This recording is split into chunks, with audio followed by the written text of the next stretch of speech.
Hablar de salud mental me parece súper importante y poner sobre la mesa esos temas puede ser, desde la literatura, una invitación a ampliar nuestra empatía, a poder entender cómo se sienten otras personas que están viviendo alguna dolencia de salud mental, y también puede servir a aquellas personas que están atravesando por algún padecimiento de salud mental para sentirse identificados con esos personajes, sentir que no están solos con determinado síntoma, aunque todas estas cuestiones hay que tomarlas siempre con mucho cuidado. Pensé en este video hablarles de 5 libros sobre salud mental, pero en general desde la literatura. No quería llevarlos al lado de la autoayuda ni de especialistas hablando del tema, porque en este contexto en el que hablo en general, hablo de libros de ficción o literarios, y también en esa búsqueda entiendo que pueden darse estos procesos de identificación y de mayor empatía. Por eso en este video voy a hablarles de 5 libros que hablan sobre la salud mental.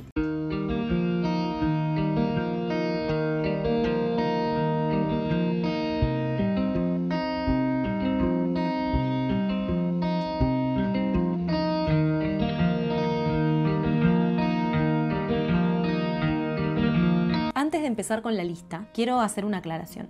Yo no soy terapeuta, no conozco los temas desde la ciencia, no soy médica. Me gustaría que quede claro que si ustedes están pasando un momento difícil o sienten que tienen la cabeza embarullada o pueden llegar a creer que necesitan ayuda, búsquenla. Más allá de que los libros pueden ser un sostén, pueden ser una compañía, pueden ser ese lugar en el que refugiarse, busquen ayuda profesional. Para estos temas es importante acercarse a un profesional. Hecha esta aclaración, vamos a empezar con el primero. Dije que iba a ir desde la literatura, sí. Y desde la literatura a veces también el periodismo hace un cruce, y por eso nos encontramos con 10 días en un psiquiátrico de Nellie Bly. Nellie Bly, mujer periodista, y en 1897 Nellie Bly decide hacerse pasar por una enferma psiquiátrica para ser internada en uno de los psiquiátricos de Nueva York y así contar desde adentro cómo era el trato a las internas, cuáles eran las cosas que pasaban intramuros y que ni los familiares ni la sociedad de Estados Unidos conocían. El tema es que ella, desde el fingir, pero también en la observación, nos puede compartir a nosotros un montón de datos sobre cómo la sociedad de esa época se hacía cargo de quienes consideraba que eran los locos, ¿no? Porque también el concepto de salud mental, el concepto de locura, el concepto de manicomio fue cambiando con el paso del tiempo. Bueno, ¿cómo era en 1897 en los Estados Unidos? La valentía de Nellie Bly de hacerse pasar por una interna hace que nos enteremos de todas estas cosas. Y es un libro muy muy duro porque hasta hay torturas a las personas que están internadas allí, mucho desinterés, mucho maltrato. El libro en esta edición también viene con imágenes que nos muestran cómo eran estas mujeres, cómo estaban en el internado. Y lo más interesante de la valentía de Nellie Bly es que al publicarse en el diario en donde ella trabajaba esta investigación, pasaron 2 cosas. Por un lado, las autoridades de Nueva York se tuvieron que hacer cargo de la situación del asilo, porque estaba a las claras, ahora más que nunca, lo que pasaba ahí adentro. Y por otro lado, que la propia Nellie empezó a tener dentro de su carrera periodística un lugar entre las que lograban ciertas notas como infiltradas, ¿no? Era como una estrategia que ella empezó a usar, y así se infiltró, por ejemplo, en una fábrica de cajas para contar cómo era la situación de los empleados en ese momento. Estamos hablando de fines del siglo XIX, principios del siglo XX, una mujer en Estados Unidos. Todo ese contexto también construye una figura como la de Nellie Bly que me parece súper interesante para investigar más allá de este libro. Y si vamos a un abordaje también desde la antigüedad, pero mucho más desde la literatura, un libro que no se trata sobre la salud mental, pero que al leerlo en clave de salud mental y lo que hacemos con las personas que tienen alguno de estos traumas o estos dolores o estas enfermedades, nos aporta un montón de información y contexto. Y estoy hablando de Dormir al Sol, de Adolfo Bioy Casares. Podríamos decir que este es un libro clásico de la literatura argentina, porque Adolfo Bioy Casares es ya un autor completamente consagrado de la literatura nacional y escribe este libro en 1973, el libro que para él justifica toda su obra, un libro que él dice es mi favorito. Si yo tuviera que destruir todos los libros, no lo dice así, dice mis libros, creo que el más grato para la lectura es Dormir al Sol. Y en Dormir al Sol la historia está en clave fantástica, es el género en el que escribía Adolfo Bioy Casares. Tenemos un protagonista que es un relojero y que tiene bastantes problemas en la vida, como estos personajes medio que refunfuñan, que no entienden muy bien cuál es el lugar del vínculo con los demás. Él tiene una esposa que ama, está enamoradísimo de Diana, y Diana conoce en un momento a un vecino que tiene una escuela en donde se educan a los perros. Diana empieza a vivir unas anécdotas, sucesos, hechos bastante enrarecidos porque empieza a pasar el día y la noche adentro de la escuela de perros, lo que hace que este protagonista diga, Diana tiene una recaída de sus locuras de joven, hay que encerrarla. Un vecino además le recomienda que la encierre en un manicomio porque no es normal que Diana pase todos los días en esa escuela de perros y no se pueda decidir por qué perro quiere adoptar. Ese es como el problema que todos evalúan en Diana, su indecisión. Pero el tema es que Diana, cuando era joven, y más que joven chica, fue internada ya 2 veces en un manicomio. Y uso estas palabras porque son las que usa el libro. ¿Por qué digo que este libro va hacia la literatura y no puedo decir que es salud mental y van a encontrarse acá? Lo que se van a encontrar es cómo la sociedad trata a una persona que tiene depresión, tristeza, ansiedad, indecisión, pensamientos que no son catalogados como normales, que tiene un sufrimiento. Hay algo de Diana que no entra en ninguna categoría de las conocidas en esta época. Y ese es el problema para el resto de las personas. Por eso hay que apartarla. En el momento que hay que apartarla, su marido, el protagonista relojero, empieza a confundirse y a decir todo lo que hice está mal, cómo se me ocurrió encerrarla a Diana ahí. Hay muy interesantes pasajes para hablar sobre las palabras que se usan, como locura, manicomio, encierro. También está buenísimo interpretar cómo esto que le pasa a Diana modifica el alrededor de sus vecinos, de su marido, de su familia. Cómo estas personas, en lugar de pensar en Diana, piensan en cómo la enfermedad de Diana los está cambiando a ellos, molestando a ellos, interfiriendo en sus vidas comunes y corrientes. Es muy interesante el libro en sí, por esto que es la historia, por el enrarecimiento, porque pinta una sociedad de los 60-70 de Buenos Aires, porque habla mucho sobre lugares que podemos conocer, como Parque Chas, como el centro, esas calles medio laberínticas de este barrio porteño, pero también una de esas claves es la que les cuento, que es la clave de la salud mental. Diana observa puntualmente toda suerte de santos, aniversarios, días de la madre, del abuelo y de lo que se le ocurra al almanaque,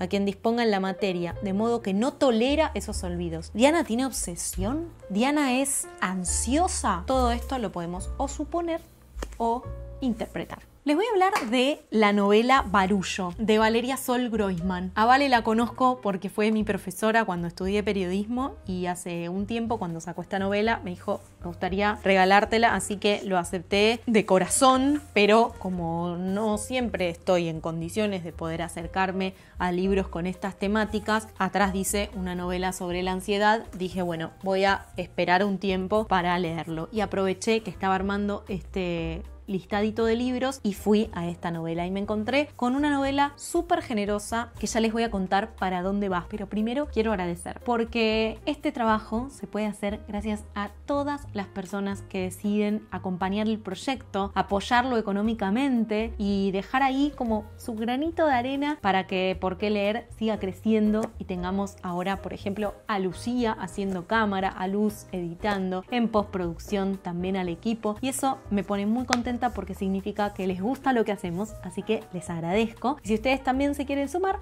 pueden hacerlo entrando al QR que está apareciendo en la pantalla y pispeando a ver ahí qué cositas les proponemos a aquellos que nos colaboran de una manera tan generosa. Gracias, de verdad.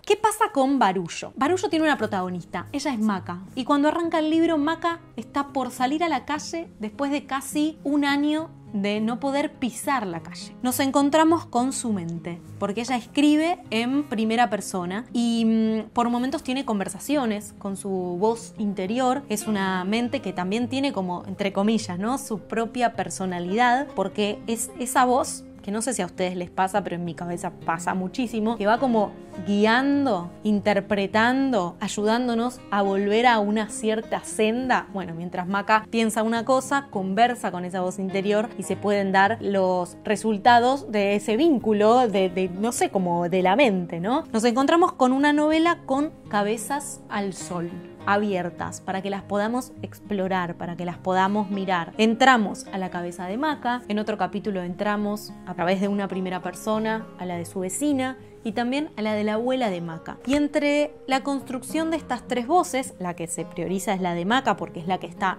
más veces en el libro, y una tercera persona que sigue al psicoanalista, por ejemplo, de ella, vamos construyendo como si fueran bloquecitos para conocer íntegramente a Macarena. Maca es una chica que está viviendo sola y que tiene ataques de ansiedad, tiene ataques de pánico, y esto le genera muchos inconvenientes para vincularse con el mundo, específicamente para salir de su casa. Entonces cada uno de los que ella se va cruzando, su vecina o su psicoanalista o algún muchacho con el que conversa por Tinder, van aportando o dan a conocer algo de su propia personalidad. Lo que es muy interesante de esta novela es que cuenta una historia más allá de que habla explícitamente de, por ejemplo, síntomas de un ataque de pánico o qué piensa la ciencia de un ataque de ansiedad. Esto es interesante porque Valeria se lo toma en serio cuando escribe este libro. Nos aporta información, como ella, buena periodista, fidedigna del tema. Cita a los autores, pone notas al pie,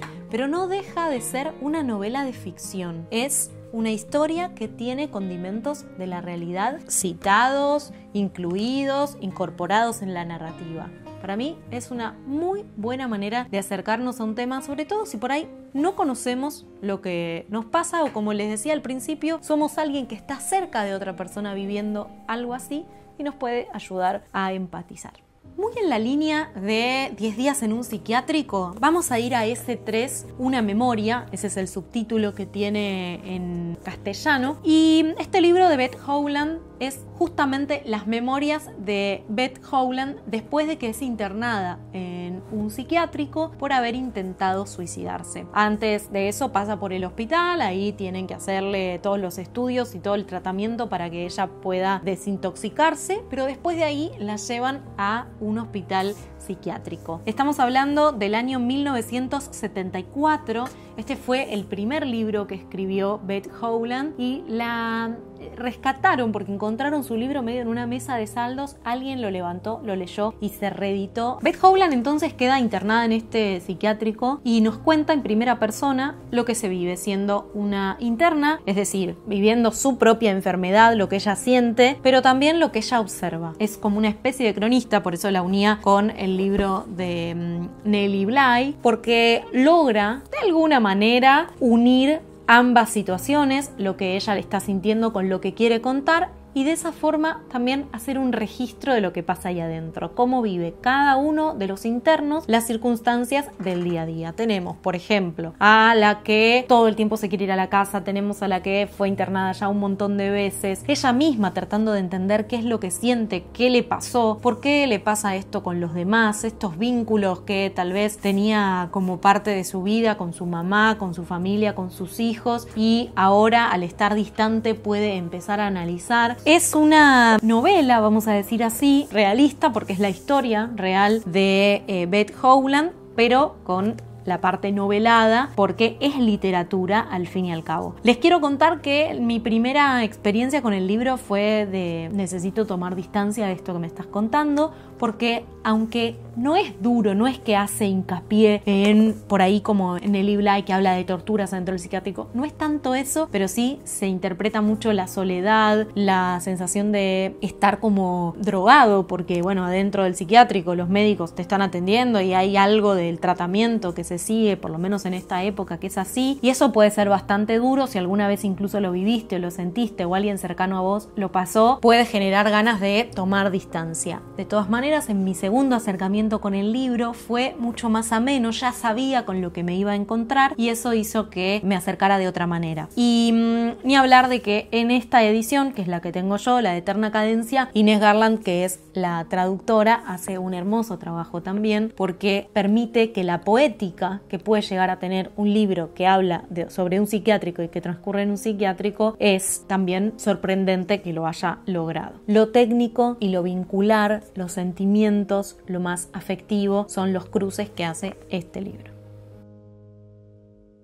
Y el último libro, que tiene una tapa preciosa, es Fármaco de Almudena Sánchez. Antes de hablarles de este libro, les voy a pedir que si tienen ganas le den like a este video si es que les está gustando. Si creen que a alguien le puede llegar a servir todo lo que les compartí, compártanles el video y también se pueden suscribir al canal. Siempre estamos hablando de libros y todo lo que rodea a la lectura, la literatura, la industria editorial. Por otro lado, en los comentarios pueden dejar sus propias recomendaciones de libros que hablen sobre salud mental, porque de esa manera podemos también continuar la conversación, como va a pasar cuando yo termine de hablar, que el video va a seguir porque van a aparecer las recomendaciones de ustedes, así que no se vayan hasta el final, porque ahí van a estar los libros que recomendaron desde Instagram la gente de la comunidad. ¿Qué pasa en Fármaco? Almudena Sánchez reconoce al principio del libro que ella necesitó una cuota de fármaco, una ayuda de la ciencia para poder superar las cosas que le pasaban en su cabeza. Dice que su cabeza iba a explotar. Literalmente el libro dice: la depresión es hija de la muerte, es morirse 2 veces y fingirlo 500. Esta sensación de que hay una palabra,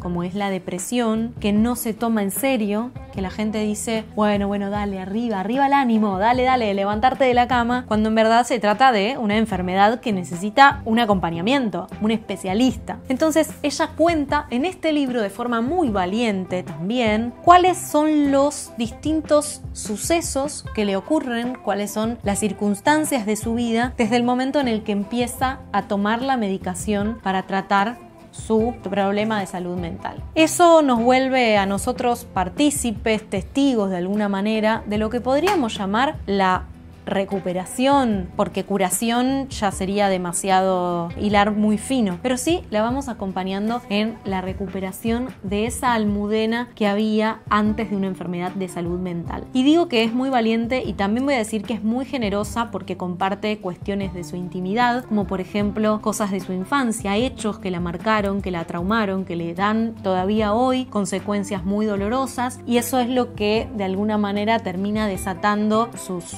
depresiones, sus ataques, y por eso también al haber un fármaco que le ayuda a sacar los síntomas, puede acercarse a los problemas con menos interferencias y así poder ver justamente lo que le hacía doler. Y eso es lo que nos cuenta este libro, narrado de una forma muy poética también, con ciertas palabras que por momentos pueden llegar a ser punzantes, pero que lo que buscan es acercarse al lector y poder compartir lo que a cualquier persona le puede pasar, solo que a veces lo podemos decir y a veces lo solemos guardar. Ojalá que estos 5 libros les hagan compañía, los busquen, los ayuden, los consuelen, no sé, lo que ustedes quieran. Y se quedan, que hay más recomendaciones. Hasta la próxima lectura.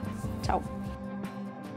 Abril Andrea nos recomienda Todas las esquizofrenias de Esme Weijun Wang. RG Buenos Aires nos dice Delirio, está hablando del libro de Laura Restrepo, que recién lo termina. No lo leí todavía, pero varios lo recomendaron. Trilogía de Copenhague de Tove Ditlevsen es la recomendación de Morlud. Gracias. También Birro Marión dice Herstopper. Mira, no sabía que tenía temática de salud mental. Aliadi 3 dice Insomnio, está hablando del libro de la editorial Chai. Gracias, Ale. Nino Mulato recomienda El ojo de Goliat de Diego Mucio o La isla siniestra de Denis Lehan. No leí ninguno de los dos, confío en las recomendaciones de Nino. Colashlit habla del empapelado amarillo de Charlotte Perkins Gilman. Si ustedes quieren, está en audiolibros por qué leer. Lo van a encontrar ahí. Una recomendación que me hizo Agustina Basterrica en su momento, y ya que andan en audiolibros por qué leer, pueden escuchar también Rosa Bombón de la propia Basterrica, que va con esta temática. Eva Rizoma dice: cualquiera de Oliver Sacks, era neurólogo y hacía divulgación. Un antropólogo en Marte quizás es el más acertado para el tema. Gracias a vos, Eva. Romy Mauro nos recomienda Pequeñas desgracias sin importancia, de Miriam Toews. Y Libros de Tali habla de El verano que mi madre tuvo los ojos verdes, un libro que pueden leer en español gracias a la editorial Impedimenta. J. Santiago nos habla de Los suicidas del fin del mundo, de Leila Guerriero, nos pregunta si va. En verdad no lo leí como para decirte, pero entiendo que sí, así que gracias por la recomendación. Pau Morales nos recomienda Las lealtades, de Delfín de Vigan. Varios me mandaron